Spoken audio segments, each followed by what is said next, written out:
Ele o la salo lea na toe whaatu e Iesu. Ele o la salo lea le tuangane o maalia mareta.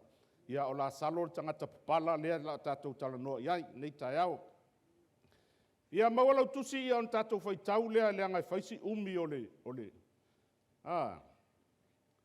Ai au te manatu lava o tangata o lea tua e fia e whaitau tusi umi.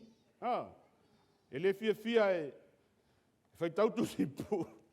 Tātou whaitau me whai upu e sfurma le iwa whaangata le whauma le mta upu lea. Whai upu e torusu matasi. Luka e sfurma le ono, sfurma le iwa i le torusu sfurma tasi. Ia la tātou whaitau. O le tasi tangata mau oa, ua ofu le ofu pa auli, ma le ie vavae, ua tali le leia lava ia so uma. O le tasi tangata mativa foi, e ngoa ia la salo, ua taatia i lona whai tutoa, ua lilo i le papala. Ua manao tele ia e ai mo i mea pa uifo i le lao ai le mau oa. A ua o mai uli ua e toeto o na papala. Ua o fo i na oti o le tangata mativa, o na avea leo ia e a ngelu i le fata o Aperamo. Ua o ti fo i le mau oa, ma ua tanu, ua i seoli ua whaatau ngā ina. O na tepa e ai leo ia, ua na i loa mamau atu ia Aperamo ma la salo i lona fata. Ua alanga atu fo i o ia, ua whai atu. Lo utamae Aperamo, ia e alofa mai ia te au, ma ia e au ina mai la salo, na te fufui i le tumu o lona tamata mai 5 i se vai, e wha marulu ina ai lo unei lau whaiwa, a wā ua au pua ngai i le mumu o le afi nei. O na whai ane leo Aperamo, lo watali ia e manatu, na e maua au mea le lei i lo o langa, na maua foi e la salo o mea leanga, a o nei, ua wha o lina ia, a ua pua ngā ina oe.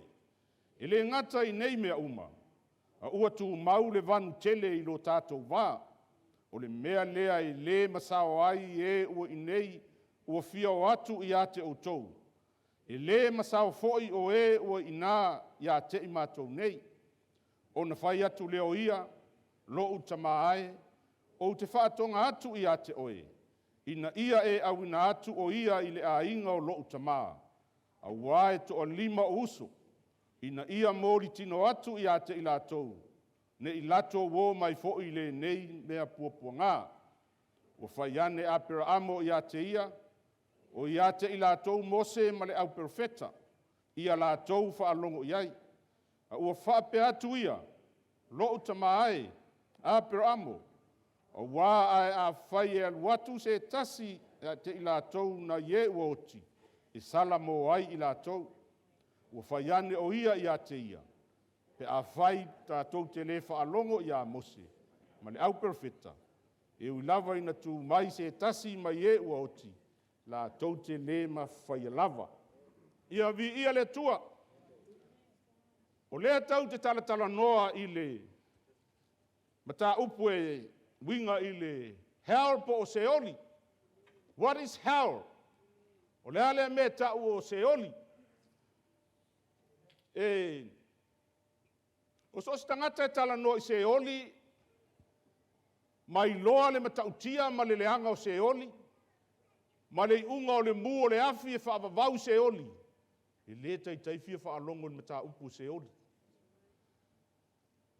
O le mata upu leo se oli e fōlinga mai a tātou whai tautusi le for gospel po o whai evangalia to wha. Ma taio ma reko luka mai o ane. E fōlinga mai e tele le tala noa Iesu i se oli na i lo le malo le atua. A whai na tele le tala noa Iesu le mata upu leo se oli.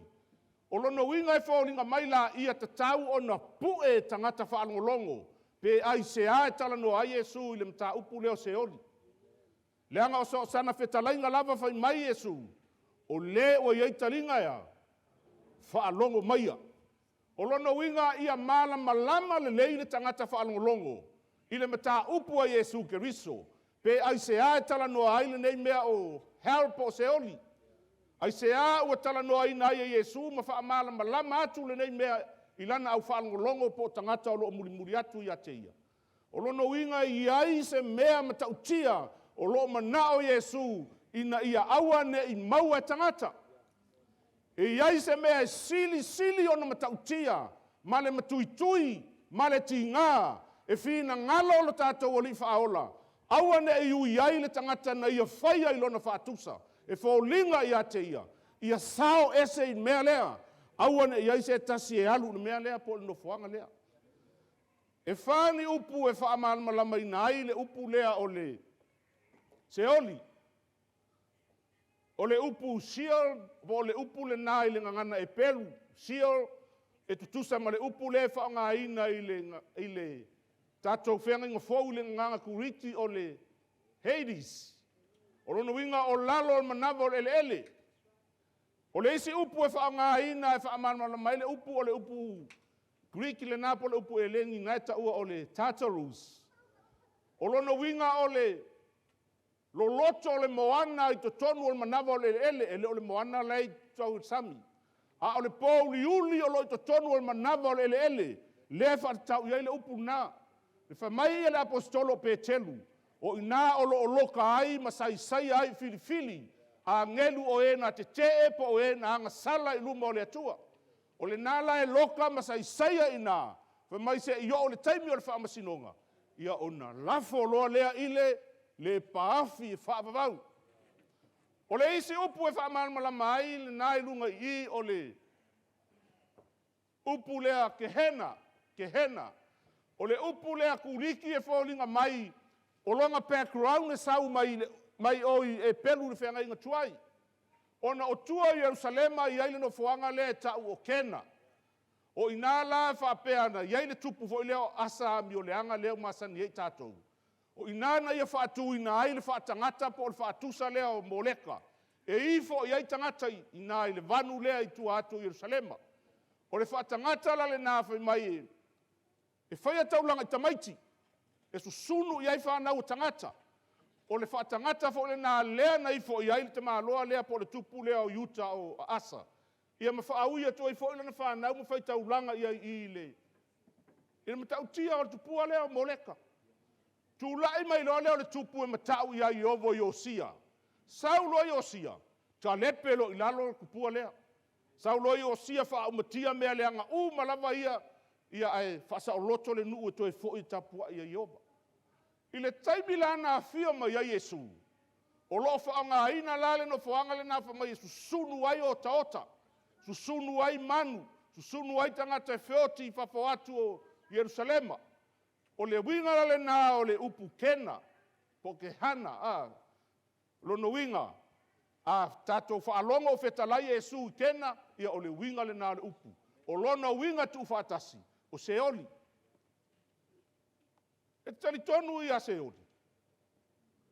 Tātou tari tonu I seoli. Ioi. Le au whaalongo lo ngoe le nei tai au. Tātou te tari tonu whaatasi e iai seoli. Tātou te tari tonu whaatasi e iai seoli. Ai se a tātou te tari tonu ai. Le anga fo I le tau tino mai lava e fofonga o Yesu Keriso. E iai seoli. Le tau tino mai lava o Yesu. E iai seoli. Whamai le tala Yesu I le mareko iwa. Nai olo tau mai ai le mareko iwa. Whai upu e whaat. Tasi a nga I le whāsfu malvalu. Whamai Yesu e sili ona e alu I le afi kena. Malea. Ia nga le sili ona e alu I malo le atua malo lima e tasi. Nai lo walu le afi kena. Mau lima e fia. E lua. E whapea fo I lo mata. A e loa o le mata lea wa e anga salai. Ave ese le mata. Malo Paulo. Vi ia le atua. A tatou loa o le mata ua o mai ai le anga sala I tatou. Pupuni o tatou mata. Ma le anga sala. Ave ese o tatou mai ele leiro tatou o I le manuia. Ua ma le mata e tasi. Nai lo le o ma tatou beautiful eyes e lua. I kena po se ori. E whapea fo I le vai. A whai o le vai ua pangati ai tātou nei mea o le anga sala. Ave ese le vai. Alu vai tasi I le malo le atua. A le te mau le ola. A o le alu vai lua la fa o ngā uma vai lua, ai se sele unga. Tā lo whai i tātou. E mata utia whē talai ngā lea li o Yesu. O le ala la lea e tatau wai o na ia i tātou le loto na watu. I ana o onga maana whē talai ngā. Ina ia maua i tātou le manuia e whaavavau. Ai aua tau te o i le hell. Aua tau te o i se oli. Tala la lea na tātou whaitau wai ia ua māla malama i tātou nei tala. Ai atala noa lo i se oli. E peu whaulinga me o whewhetwe tangata e whaanongolongo i mata upu se oli. E fia tele tangata e tala noa i whaamanu ianga le atua. Yes, we love you, Lord. Thank you for your blessings upon our family, our church, our community. Thank you, Abba Father. Ai atala noa loa i le oti e whaavavau. E le fia whaalongo. I don't want to hear. O te le fia whaalongo iai. Tele tangata whamai ia tawita, whaifo le tangata walea no loto ia. E le aise atua. O le tangata walea la e whamai e le aise atua. Tangata la nai le fia whaalongo ni mata upu leo se oli. A o tātou le au whaatuatua, le au taritonu, le au kerusiano. Ua tātou taritonu, na awhio mai Yesu. Sau o ia tāpena ina le au wala, tātou te anga iai le manuia e whaavavau. E o e se ai tātou i whaafanonga e whaavavau. Ioane e tolu sfuru ma leono, se tau loto mai. Wa ua whaapea lava o nā lofa mai o le atua i le ralolangi, ua ia awina mai ai o nā lo pele Tutoatasi. Ina ia le whano se tasi e whaatua tua ia te ia. A ia maua ia le ola e whaavavau. O le upu whano le naia ina. O le whaafanonga le naia i atu i se oli. O le mea le nana sa wa Yesu, ia mau sali, ma mau tu, lau filifilinga, ma lau whaaiunga, ma lau fuafuanga, tu mau ia te ia, tu mau ia Yesu, lo a ingae lo e kale sia uofa pele pele, tu mau ia Yesu, tu mau ia Yesu. E tele taimi e sa wai le fili, e whaafele fele o tatou mawhauwhau, i mea se ma mea lea o ngā, but please, remain in Jesus. Abide in the vine. Tu mau pēa ia te ia. Leanga a tātou o ese maia. Ua tātou sāwe vali atu i se ori. Tātou te o ese loa ma Yesu. Ua tātou su ea lo tātou au wala eanga i ai i se ori. Whai mai te tala na whaitawina. O le tala ua masani ai. O le tangata o la salo. Ia ma le mau oa. O le mewhia wha amalama lama i. Ele i alu le mau oa i oi se oli o ngā whaapea o tangata mau oa e o i se oli. Le ai. Ele i alu foi i ala salo i le manuia e whaavavau o ngā whaapea e maima papala. Le ai. Whai mai ia Yesu i le soofo i le ana watu po le awa. O le ane me sili. Whai mai lo Yesu. Mua alofa i le atua. Lua alofa i lo tua oi. Ai vava ai le atalea. E leo whaatino ina e le mau oa le whetalainga Yesu. E alofa i le atua, alofa i lona tua oi. Awa ana alofa i lona tua oi na te whawhanga i le tangata lea mativa. Ma le papala. Ana alofa i lona tua oi, e tele ana mea, e avatu i aini tupe. E si i ai le whale mai, le uso lea. Ai o le mea o tupu. E le e alofa i le atua, e le alofa fo i a Yesu. E le alofa fo i tangata. E le whaapela ua alu le mau oa i o na le tele o na tupe. Ua le ai se Yesu i lona o langa, na adua i o i se oli. E le whaapela ua alu le tangata papala i o i le manuia o na e mai. Wa lo inga a whai sao o tangata mamai umala nga sala e o i o. A ele ai. O lona lava whaatuatua i le tua, o lona taritonu i a Yesu, na o ai o ia i o i se oli i le manuia e whaavavau. Whamai loa lea o le tātou tala. E moni la le hao. E moni se oli. Ia o le tali whaatasi i ai a le Hosanna, ma le au whaatuatua nei tai au, i oe e moni se oli. O le manatu ua au maia mo tātou nei tai au, ia tātou o ese i au wala e o atuai i se oli. Auane e tātou muri atu i au wala e anga i ai se oli. Whamai ua oti loa la ia la salo. Ona o mai, leana men tupu o ti la salo. O mai a ngelu ma nai ia. O mai a ngelu, ave loa la salo ave fea. Fata o apera amo. Ele ia ve whaki e whaki ngā i whakawhaka o apera amo. O le winga le upu fata o apera amo. O le no foanga o le manuia. Ai le whapea o le awaku umaka ka whioki e ki e whakawhaka o apera amo. Ele se ki e ngā whakawhaka le me vai. O le winga o le upu fata o apera amo. O lo whaamana malama mai ai ma whaawinga mai i ai tātou. O le no foanga lea o le manuia e whaavavau. O ina la lea na iai le mauoa. Ai whai mai ua oti lo a ia la salo. Ai whai mai ua oti le mauoa o le ala mea na whai. Ua tanu. Ona anu lea lo na nganga i whia. I se oli. O le whesili la. E te langona se mea i se oli. Yes. Whai ngale host. Ma lo sila. I oi. Tātou te langona ina mea i se oli. E iai le muanga ngana pe e fo jokes i e whaasangi o le tātou whaalongo i e whamai. I aua le papole fua. Whai alka kou o langa ia ku inga ngauma. Alu i o, alu i. Ngā kako whio ki anga ang kongi a kua kako umar kaimiru ngā. Se e wha mole. E le uma i se taimi e tasi. E wha vavau no whaanga leo se oli. A whai oi lau ma whau le langona le nā ma le manatu le nā. E whai pēa o tātou tu ina naunga. Ai ngā kongi a kua kako se i kurou umar kaimiru ngā le ai. Wha mole le au soe. Ma le au whaalongo longo ale ka le sia pa ia le atua le neitai ao. O le no whaanga e wha vavau. E mū pēa. E wha vavau, e wha vavau, e wha vavau lau. I oi, tātou te langona ina mea i te oli. A le whai mai ia le mau oa. Apera amo. O kua i ki ngā e loko fia inu. O au fia inu. Wha mole au ina mai apera amo. A ia, la salo apera amo.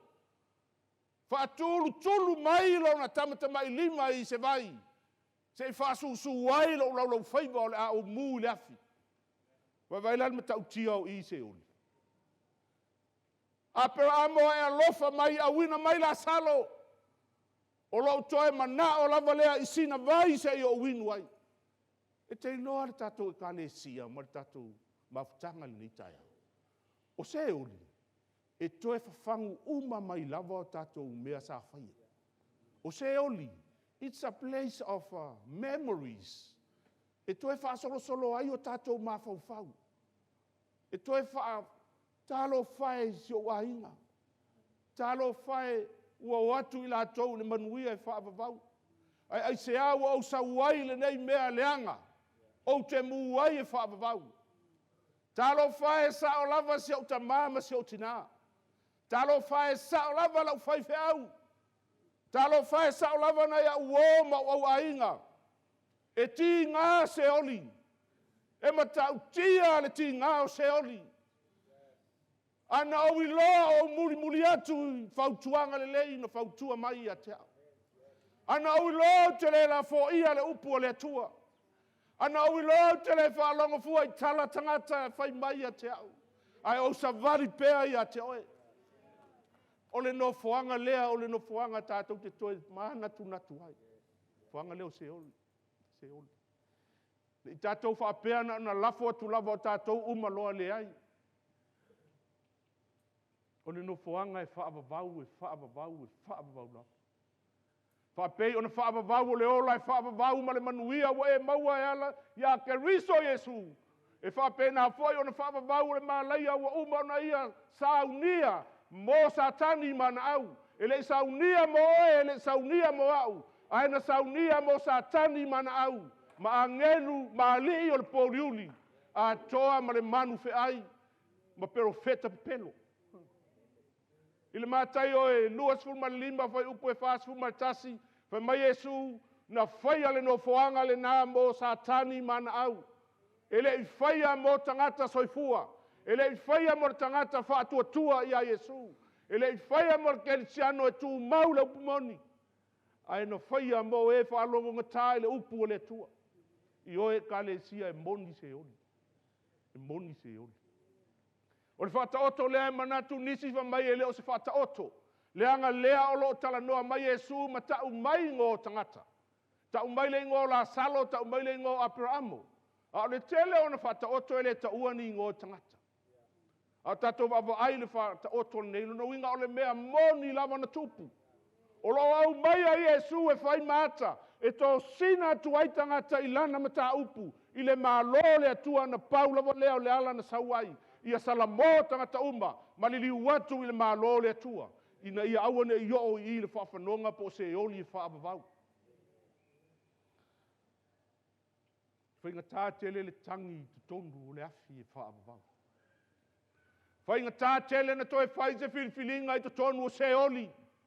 E whainga tā na toi mana tu natu i ni mea lelei i tu tonu o se oli. E whainga tā na toi tu whaatasi lau mawhau i mea lelei sa tu tupu. Ua tuai ua i tu tonu o se oli. O le haise me toi mawhai. Wha mai tala apera amo talo whae. Ele i heisi talo whae. Ai wha mai ia malie. Ua wā i tātou le vanu. O e olo i nei e le mawhai o na sao atu i nā. Ua le mawhai foi au tau o na o mai nei. Tātou wā ai e le leanga o le hea po se ori. Wha mai le si tala mau oa. Apera amo. Sei, wha mole ai, tuli atu la salo. Tue tuli atu ala salo se o a inga. E ia uso e toa lima. Tuli atu iai se i mori mau atu iai. Aua ne iui maile nei no foanga le anga po le nei no foanga ma tautia. Se i toi fautu atu la o a inga lai fai mea se, ma fai mea le manuia, ma fai mea le anga. Aua ne iui maile nei no foanga.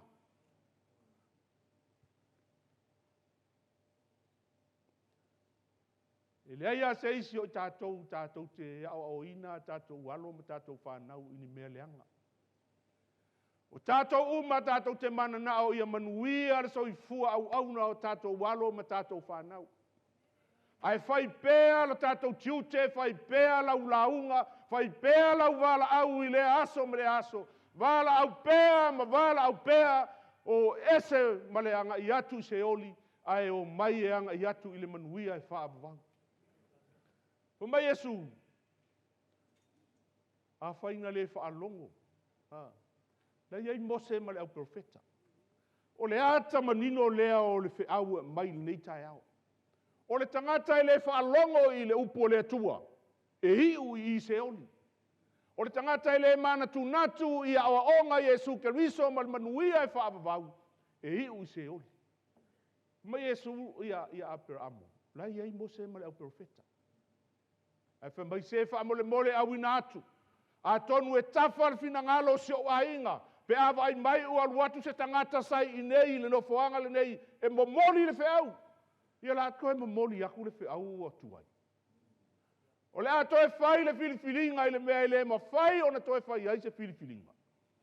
O le a toe ma whau i le mea le lei le no foanga se se. O le a toe ma whau e whaasao mea i le manuia o lo o ola ai ma mua i le aku. Mai Yesu, per amo, a whai e le whaalongo i le vaenga le nā. Ia, e le ma whai fo ina whaalongo i se tasi i alu atu nei no whanga.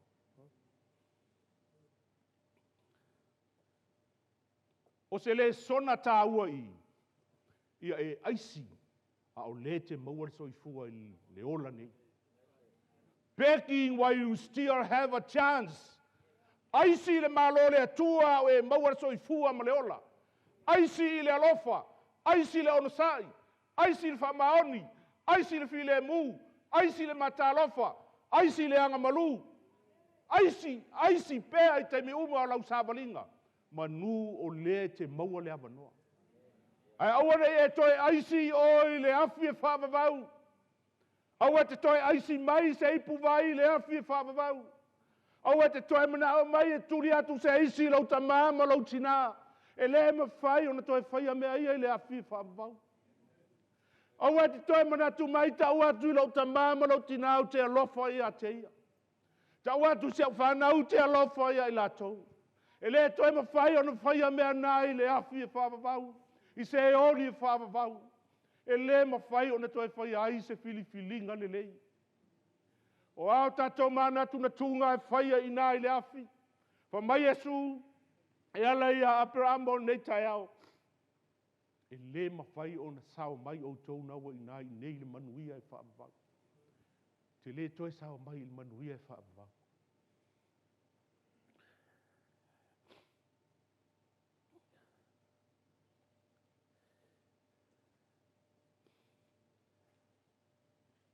Ngā lue pēa, manu e maua le soifua ma le ola. Po le ale matua o lau soifua o e iai ngā lue pēa. O tau fo i tala vau ma le au malolosi ngā lue pēa mo le atua. Vai mātua nā ua vai ua mātutua i te tonu o tātou e ka le sia ma so se mea te anga iai. Ngā lue iai, pe so soani iai. Au e te whaatali e te mawhauwhau ai le afi e te fia fiso soani i lau tamā au atuai. E te toi fia fiso soani i lau whaife au atuai. E te toi fia fiso soani i lau uso au atuai. Aisea, e moni ase oli. Tā pena nei lo tātou a inga e kālesia. Ia tā pena ina oe, tā pena ina au. Thank you.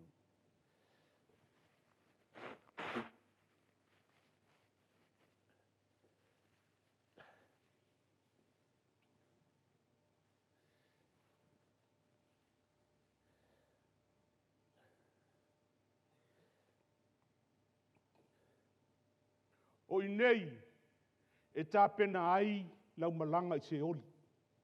O i nei fo i le ralolangi, e tā pena ai lau malanga i le manuia e whaamavau. E leo se mea whaafua se ia lo ualu se oli ma lo uanga i atu se oli. E leo se mea whaafua se ia a o woti loa, ua o wiloa o te alu se oli le ai. Tā pena o maua le soifua ma le ola. Tā pena o le lei lo tātou mawhauwhau. Tā pena o le lei o tātou loto. Tā pena o le lei o tātou tangata lilo i te tonu. Tā pena ma le mautinoa e pesoasoani mai Yesu. E whaamanuia mai i tātou filifilinga whai. Aua ne i o tātou wanga i lea no foanga. Se oli. Mai o le no foanga leo se oli e. E le matinei a le afi. Mai o le o i e lia ingifo. Mai a. Tangi a we malili vau nifo i le no foanga lea. E kangi e fiu e umatangi. E fiu e lili vau ngifo. Kwa iua ngifo. Kulou. E le maua se file mu. E le maua sau fesoa soani. E le maua so tātou to o manga i le afi. Aisea. E le i whaia le afi mo tātou. Ai na whaia le afi. Mo satani mana au. Ma le manu fe ai. Ia ma perofeta pepelo. Sauni ma tā pena lau malanga. Ia e maua le manuia e whaavavau mo tātou wo uma i le manuia e whaavavau. O le ala lea na sau wai Yesu. Ina ia toe saili pea le awala i o le manuia e whaavavau. Ina uanga sala o tātou lua i mātua i le amatanga i whatoanga i e tena.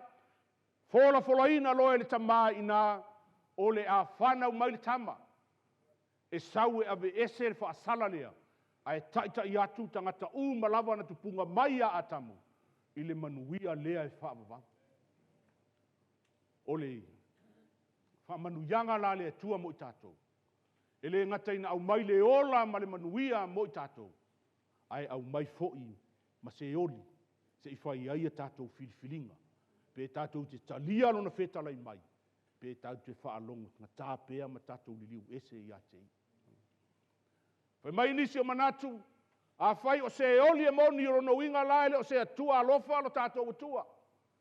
Le ai e alofa tele le atua. O le atua le nei o se atua alofa. Na ia saunia ina. Le whao le tanga e ala ia Yesu. Ia maua e tangata malava. Le manuia e whaavavau. Ai le o se oli whaavavau. Tātou e kālesia. Sa uni lau malanga. Nisi o taimi tātou te whaalongo i tangata e whaia latou jokes ma mea o tala maalie. Pa mai whatoa i loa ale mea le nā pe alu le tunga mau. Le ai. La whawhenga whai le whiliwhilinga i kunga mau o le i loa se mea. La whawhenga koe ma whau o le ai se mea i koe i loa. Yo ai a matangi nā mea. E le mawhai o na whai a se whiliwhilinga i to tonu o le tunga mau. E le mawhai foi o na whai ani tālo sanga e koe li liu e se ai oe mai le hao. E le mawhai foi o na toi o mai whapea se i whai ngei papakisonga whaasao mai ere kamala ua lua kure hao. E le ai se mea whapena i por kalame a Yesu Keriso. Tātou o tangata e malama le tusi pa ia. Le tusi na tusia e le anganga pa ia. E le ai mani whai unga whapena o iei le tusi pa ia. Pau lava tātou wala i manu ua na o Yesu lava. O ia o le ala upumoni ma le ola. O le sau ia Yesu e ola ia. E whasaoina o ia nei leoti. Ia kalesia. Ia tātou tau ma whai whaatasi. O ai foi o e sila ma e wa i ei o lo tau wanga i atu i se oli. Tātou tau ma whai to e toso mai. Whaasao sao le awala. Tātou wanga i atu le manuia e whaababau. E le lei, le lua o whanau e tasi leoti. Ai whanau whaalua rono winga e te whanau mai le tino le nei i lo tina. E to e whanau whaaleanganga e pe o le tala Timoteo.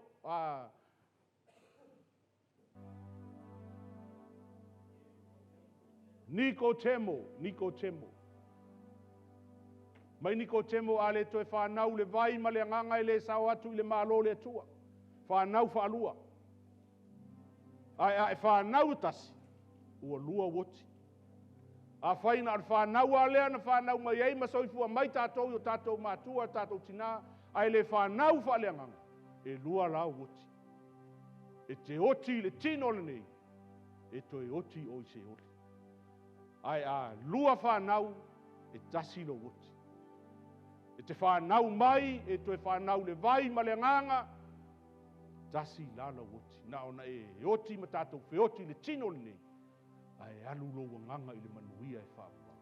Pa manuia mai le atua tātou a inga le nei tai ao.